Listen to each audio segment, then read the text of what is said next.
RIKHARPER.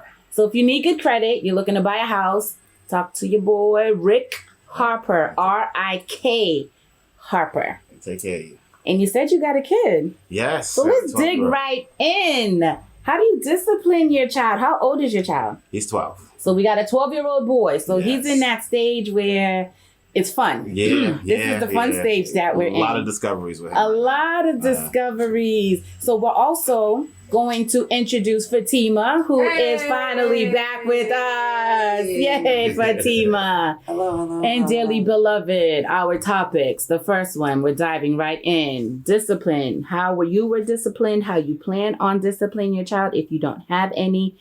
Like, what are your methods? What do you think works? What didn't work for you? What do you want to change? I bring that up. Oh, I'll tell y'all after. Let's get y'all. Rick was going first. Yeah, Rick was going for. I was updating Fatima. Fatima, stay lit. Stay lit. Always. Oh, go ahead, Rick. How do you discipline? How were you disciplined? Well, I was disciplined. My pops. So my father's thing, he was the disciplinarian in the family, first of all. I had both my parents, but my pops did all that. And his whole thing was when he was a kid, his father didn't talk to him. Mm-hmm. Right? He would just, you do it because I said so. So with us, he did do a whole lot of talking, but he didn't do a whole lot of listening. Right? So, Okay, so you got one step. Yeah. So he did talk to us a lot. So I got a lot of knowledge up here. From old school to the new, just life lessons, but a lot of beatings as well. So most of them warranted, some of them not so much. But what I've managed to do with my own son is I did a lot more listening. Like I talked to him as well, but I listened to him. Like, even when he was 3 and his words was very strong like that. Anything he said, I try to really interpret what he needed and how he felt, so I could adjust my own parenting style. Because I didn't feel like spankings was necessarily the way to go. I think it's ineffective. I agree. And it just brings more fear than anything. Right. And there's a level of respect you can build there, but that tends to come later in life when you kind of learn and understand what your parents was doing. But I found that my son responds better with just a stern talking to, being clear, making sure that he understands. I make him repeat what I said a lot, so I know that he understands what I said, and I hold him accountable. And for the most part, I couldn't ask for anything better. He doesn't act up at all, really. Is this your only? Do you have He's more? my only son. Just one? Okay. Yeah, You're one and done. You might as well, because the next kid would be only child pretty much. Yeah, so I absolutely agree with you about not spanking. Mm-hmm. It was something that I unlearned. I did. You do it spare in the the rod if you supposed to spank your children. But you know what? It's interesting about that because as I got older, because we're also Christian. You're supposed to spank your children. We're also Christian, right? And so that's another reason why my father was like that: spare the rod, spoil the child. But what I've grown up to understand is you spank them.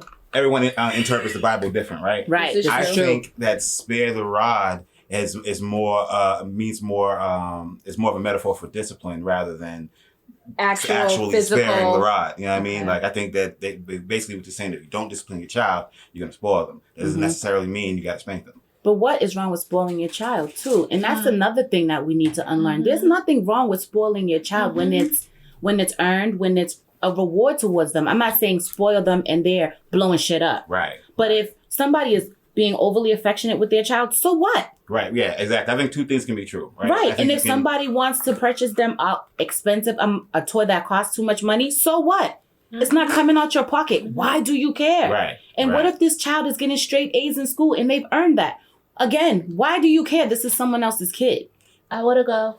Okay, Big Cap had her hand up, and then we'll go to you, Miss Siani. As someone who does not have children, I know, but how were you disciplined? I'm a rare breed. I was beat. Right. I'm a PK, so spare the rod, okay? I got beat. Do you think that works, though? Beat with cords from, like, irons and TVs. So you were abused? Wasn't even a belt. It was a cord. You were abused. Okay? Not no, just a cord. Oh. It was very specific. She had, like, 3. She had one hidden. So if we hid one, she had another one. That's old school. She had like 3.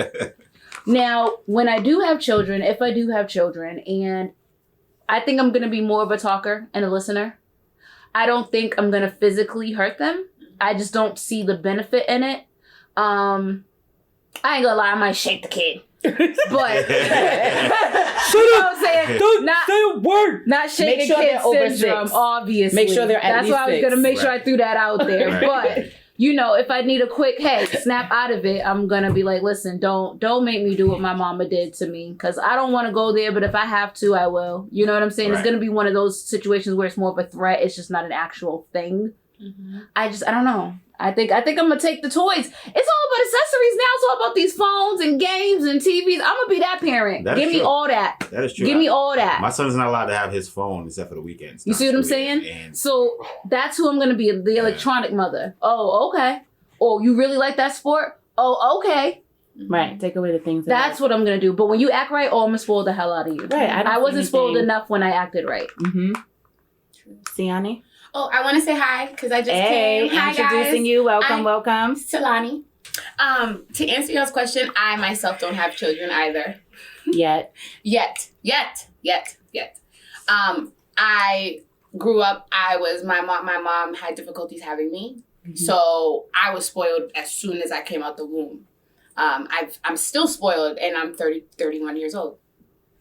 So, like, I know with me, I have a godchild, and she gets everything. She's only 2, and, like, she gets everything and anything. Like, and it's not because, like, she's not a bad girl either. But, like, I know for a fact, like, when she misbehaves, I take her tablet and she loses it.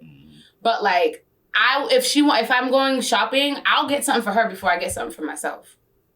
And I feel like that's how I'm going to be with my kids. Like, I'm just going to always give them stuff. It's not because I never got anything, because anything I ever wanted, I always got. Right.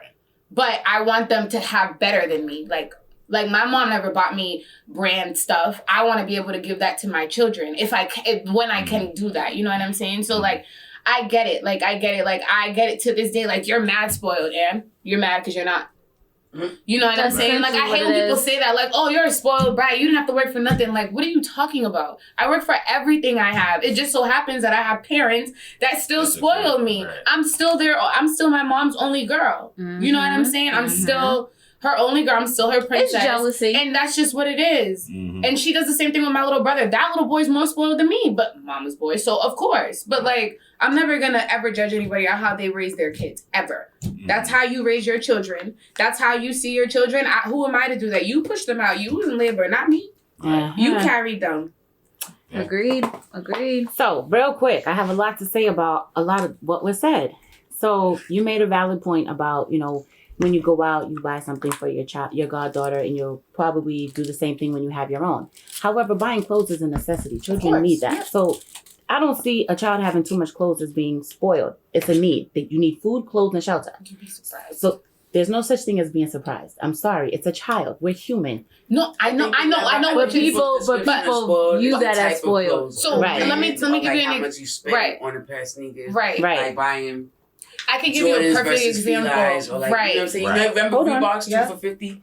So- Get those versus, you know, some fresh. And we all in this generation now say we want to give our children better than what we had. But we have to step outside that and think more outside of materialistic. What else are you want to give your kids more than what we didn't have? We didn't have being listened to. We didn't have the understanding.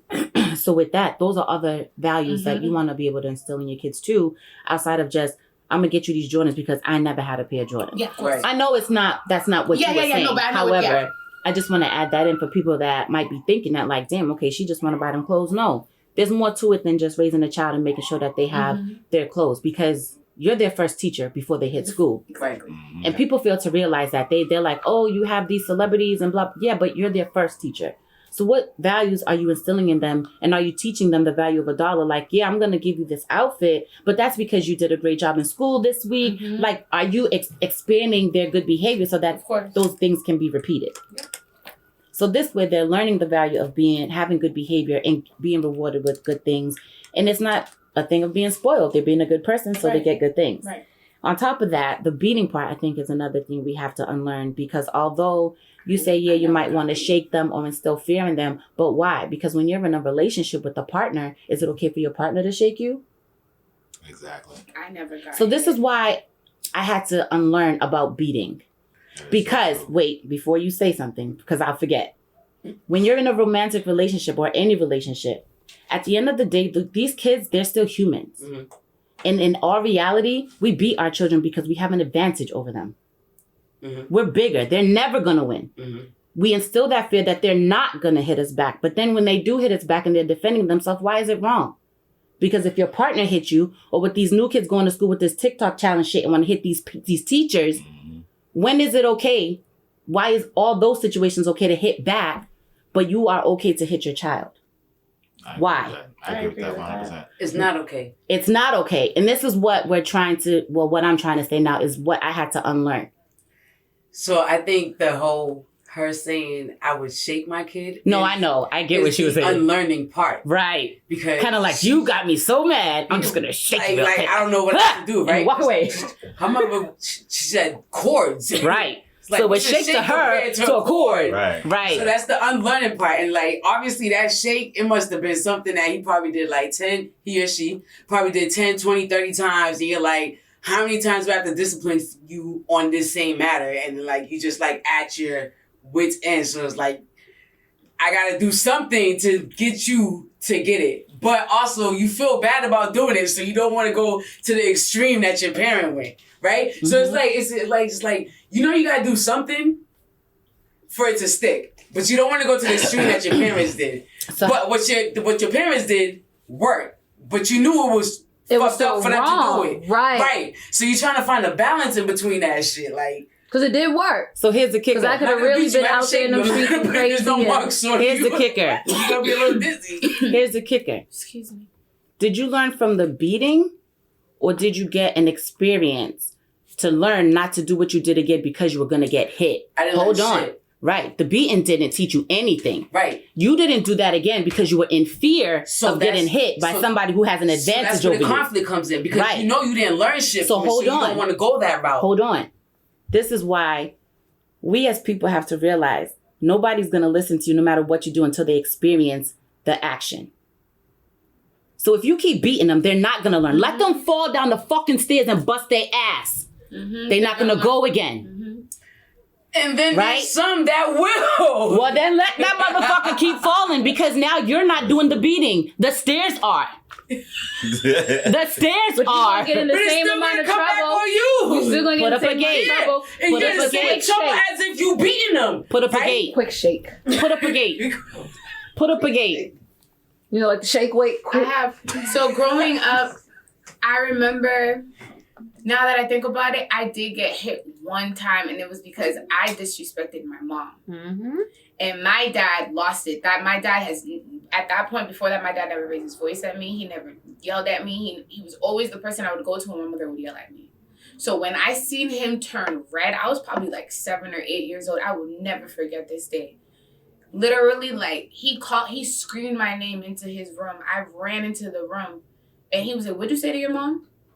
And I repeated what I said to her. Oh, like an ass. She was a thug. Right, she was. I repeated it like verbatim. Like, right. Oh, you want to know what I said? And you probably said it from your chest, too. I probably did, because like I was bad. I was bad. So like, spoiled. She was like, so I was like, Daddy ain't gonna do nothing. So yeah, I repeated it. And you've never experienced that from Daddy before. Ever. Mm-hmm. So at that moment, when I seen his hand go all the way back here to my bottom, and I screamed, I swear to God, I never said anything disrespecting my mother ever again after that. And it upset me because I got him to that point. Mm-hmm. I think that's what it was. Mm-hmm. Because for me, I knew that I was a daddy's girl. So I'm like, I got my daddy that mad that he had to hit me. I don't never want that. I never want to do that again. Yeah. So here's the thing. I agree with you and understand that. And I'm not saying that we as humans are not going to get upset at our kids to that extreme. Right. I'm not saying that at all, because trust me, I got 3. And they probably take me there on a 10-minute basis. Okay? Fuck the daily. On a 10-minute basis, they probably stress me out to that point. But you also have to have self-discipline. Again, it all comes into play. You have to remember, you're an adult. And if you're not able to control your anger in front of this child, who you are the first teacher of, don't expect them to control their anger and their learning from you, their teacher. Mm-hmm. So yeah, I get it, dog. I get it. You be wanting to fuck these kids up. But they're yours. And you're their first teacher. And if you don't got yourself under some control when you're upset and you're lashing out on your child physically, Don't expect for them when you're teaching them violence is not the answer, but yet you're the first motherfucker inflicting violence on them. Right. Think about that shit. Right. So The shake's gonna be the third step. I'm just saying. Your child is gonna provoke you, but your partners provoke you, your bosses provoke you, your co-workers provoke you, and I'm pretty sure we stop because we're like, fuck, I got a family to feed. Mm-hmm. Before you go out there and you're fucking people up, a lot of us stop. Some of us don't, and that's why we got sentences. But for those of us that are stopping before they do stuff to people, stop before you do something to your kid. But This that's is the why they thing you shake brought their into kid the world. because they done avoided hitting everybody else and just for this kid. Right. This kid they about to fucking feed, and now they running off out the mouth. Coming up talking about, you want to know what I said? I said da da da da. Well, now I'm gonna shake you like a shake weight real quick. I'm gonna need you to calm down. I get it. We both gotta calm down. I get it. I get it. And this is why, you know what? This is why me and Big Cap work. This is why we work. This is why we work. This is why this half is. and half. Yeah, she's my dog. Because, like, she's getting what I'm saying. I get what she's saying. But we still going to play that role. Yeah. We still going to give y'all some shit to think about. For the parents and for the non-parents and for those of us thinking of whatever your situation may or may not be, there's kids everywhere. But they're learning just like you're learning. So have a little grace and compassion. And the goal is to do better than your parents. Right. Exactly. In every Absolutely. which way it may look. Now that we got that bullshit out the way, What was the other one, Mama? What was the other one? I'm gonna live in a fucking